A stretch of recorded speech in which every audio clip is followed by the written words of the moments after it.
Imagine this. You're standing in a vast, echoing chamber. The walls aren't made of stone or metal, but of reflections, distorted, flattering, familiar. Every sound that bounces back to you is a faint echo of your own voice, your own thoughts, your own beliefs.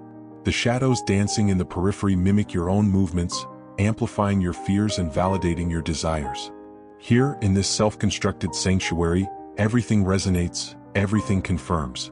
There's a profound sense of comfort, of being understood, of finally being right. The air is thick with unspoken agreements, and dissenting whispers fade into an indistinguishable hum. You are the center, the sole arbiter of truth within these shimmering walls. Now, consider this unsettling paradox. What if the very comfort you feel is the most dangerous prison of all? What if the familiar echoes are not guiding you towards enlightenment, but deeper into a labyrinth of self-deception? What if the absence of friction, the lack of challenge, is slowly suffocating your capacity for growth, for truth, for genuine connection with a world far more complex and contradictory than the one reflected in your chamber? Think about the last time you truly wrestled with an idea that fundamentally opposed your own. Not just dismissed it, not just sought out counter-arguments to reaffirm your stance, but truly sat with it, felt its uncomfortable edges, and allowed it to question the very foundations of your understanding. Was it a conversation?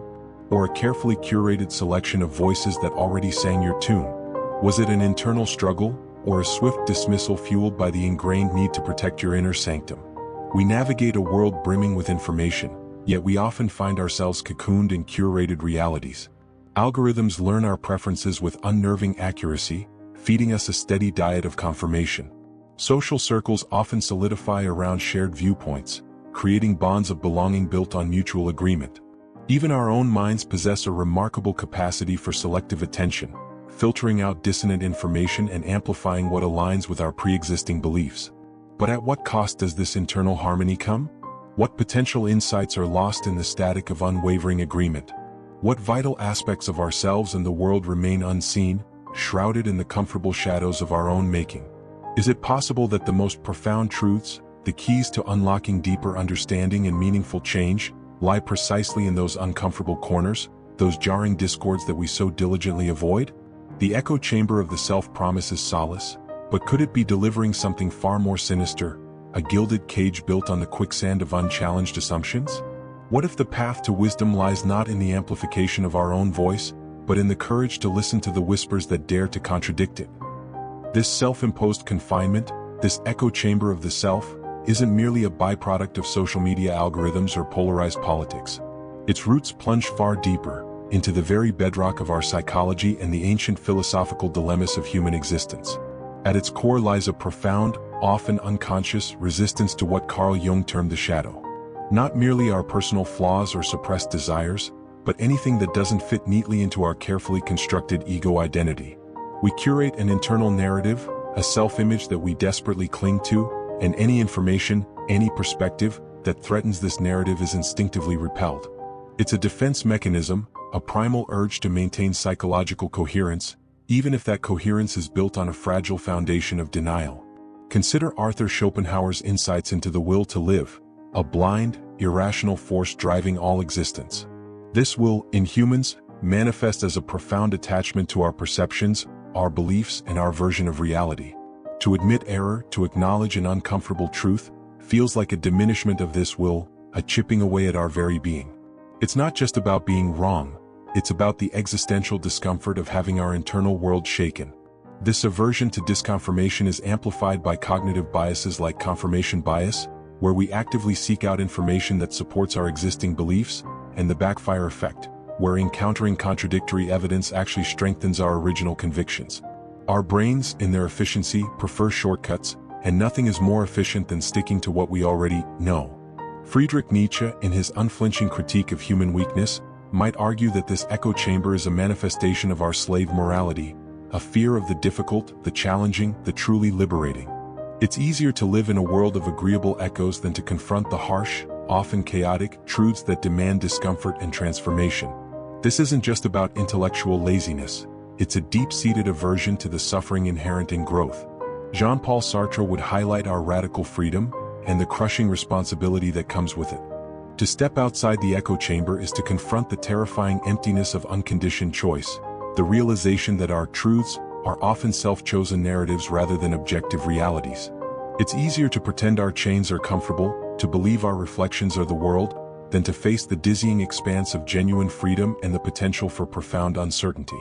This deep-seated fear of the unknown, of the unvalidated, keeps us tethered to the familiar, no matter how limiting it may be.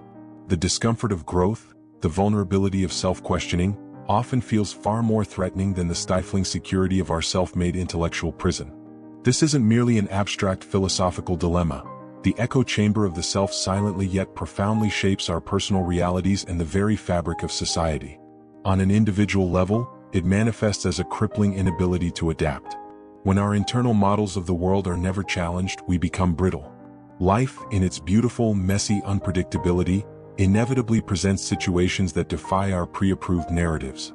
When these moments arrive, the person trapped in their echo chamber often crumbles, lashing out in anger, withdrawing in anxiety, or doubling down on delusional beliefs. Every encounter with a contradictory viewpoint becomes an existential threat, not an opportunity for growth. This is why some individuals seem perpetually stuck, repeating the same mistakes, unable to learn from experience, because their internal world is rigidly defended against the very feedback mechanisms essential for evolution. Neurologically, this behavior is reinforced by the brain's reward system. Confirmation feels good. It releases dopamine, creating a sense of certainty and coherence. Disagreement, on the other hand, can register as a threat, triggering a primal fight-or-flight response. Our brains are, in a sense, wired for cognitive ease, preferring the path of least resistance. This explains the insidious power of groupthink, where the desire for social cohesion overrides critical individual thought. Entire communities can become trapped in collective echo chambers, where shared delusions are celebrated as universal truths, and dissent is ostracized. This isn't just about political polarization. It permeates families, workplaces, and even personal relationships. How many unspoken resentments fester because one person refuses to consider a perspective outside their own rigid framework? How many innovations are stifled because challenging the status quo feels too risky, too threatening to the established order within a self-reinforcing system? The unseen consequence is a profound stagnation. Stagnation of ideas, of personal development, and ultimately of society itself. When we refuse to engage with discomforting truths, we forego the fertile ground of friction where new insights are born. We lose the capacity for empathy because empathy requires stepping outside our own subjective experience and truly attempting to understand another. We become brittle, fragile, and ultimately less human. The urgency of escaping this unseen trap isn't just about intellectual integrity. It's about reclaiming our capacity for genuine understanding, for authentic connection, and for the radical self-transformation that can only occur when we dare to listen to the whispers that challenge our most cherished beliefs. We are standing on the precipice of a profound realization. The very walls that offer us comfort are simultaneously blinding us to the vastness of reality and the possibility of a much richer, more meaningful existence. The rebellion against the echo chamber of the self begins not with a grand external battle, but with a radical internal shift. It demands an audacious willingness to challenge everything you thought you knew, starting with your own mind. This is not about acquiring more information. It's about fundamentally altering your relationship with information itself. The first, counterintuitive solution is to actively seek out disagreement. Not to argue, not to persuade, but to genuinely listen. Think of it as intellectual sparring, where the goal isn't to win, but to test the robustness of your own ideas against a different perspective. This is where the wisdom of philosophers like Socrates becomes profoundly relevant. True wisdom often lies in acknowledging the limits of our own knowledge, in recognizing how much we don't know. Embrace the Socratic method in your daily life. Ask why repeatedly, not just of others but of your own assumptions. Consider the mindset shift required. Move from seeing challenges to your beliefs as personal attacks to viewing them as invaluable gifts. Each time someone presents a contradictory viewpoint, they are offering you a chance to strengthen your own understanding, refine your arguments, or, most powerfully, discover a deeper truth. This is the essence of intellectual humility. It's the courage to say, I might be wrong. Historically, many profound breakthroughs, both scientific and philosophical, emerged from individuals who dared to question the prevailing orthodoxy. Think of Galileo challenging geocentric views, or Nietzsche's audacious re-evaluation of all values. They didn't conform to the echo chamber of their times. They shattered its walls, often at great personal cost. Practically, this rebellion involves cultivating specific habits. Actively follow voices online or in literature that articulate viewpoints diametrically opposed to your own. Engage with them not to refute but to comprehend. Practice empathic listening, where your goal is to understand the other person's perspective so thoroughly that you could articulate it back to them convincingly, even if you disagree with it. Learn to sit with cognitive dissonance, that uncomfortable mental tension that arises when you hold conflicting ideas. Instead of immediately resolving it by dismissing one idea, allow the tension to exist. It is in this fertile ground of discomfort that new, more nuanced understandings often emerge. This is how you reclaim control, not by asserting your existing beliefs more forcefully, but by liberating yourself from the tyranny of needing to be right.